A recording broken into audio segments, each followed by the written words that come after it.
Arábìnrin mi, ta ló sọ pé ó ràn ẹ́ wá o? Bàbá mi Adélékè ni wọ́n rán mi sí yín. Ó kárí. Ṣé dáadáa ni? Kí ni wọ́n wí?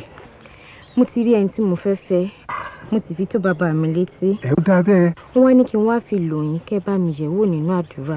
Bá a ti máa ṣe é nìyẹn. Orúkọ mẹ́tẹ̀ẹ̀ta náà nìyẹn. Kẹ́ bá mi wò. Ṣùgbọ́n èmi ti mẹ́ńtẹ́ mi fẹ́ fẹ́ o.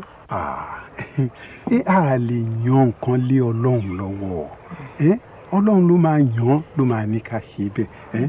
Nítorí náà èyí tọ́lọ́run bá ti yàn fún wa ni. Ṣùgbọ́n oṣù oríire kan o.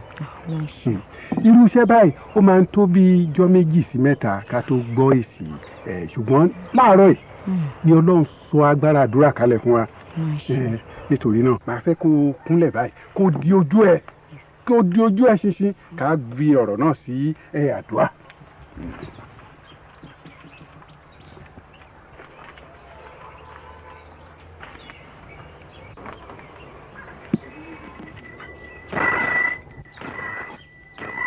Olúwa, kí a tó wá sí iwájú rẹ, ìwọ ti mọ ìdáhùn sí ìbéèrè wa. Ní orúkọ Jésù, Elíṣẹ́dáì Yálópùtà, ní orúkọ Jésù, wá fi ọ̀nà hàn wá, wá fi amọ̀nà wa, wá fi ìmọ́lẹ̀ rẹ síwájú wa, kí o sì jẹ́ kí a mọ ọkọ tí Àṣàkẹ́ tó máa fẹ́ nínú àwọn orúkọ mẹ́ta tí ó fi sílẹ̀ yìí. Elíṣẹ́dáì, Yá Jèhófà, Yá Jèhófà, Yá Jèhófà, Yálópùtà.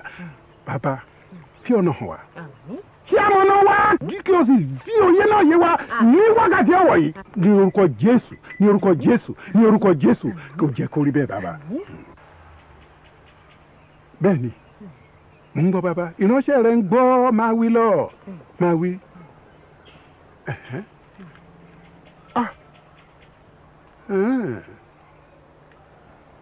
Bẹ́ẹ̀ ni bàbá, agbára ní tirẹ̀ bàbá, ògo ní tirẹ̀, Yá Jèhófà. Jehovah Jireh. Bẹ́ẹ̀ni.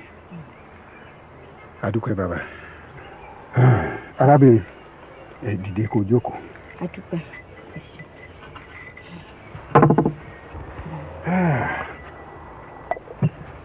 Arábìnrin, o ti ṣoríire. Àmọ́ gbogbo wọn kọ́ ló dáa o. Sórí Ládélé yẹn òun ló dáa jù.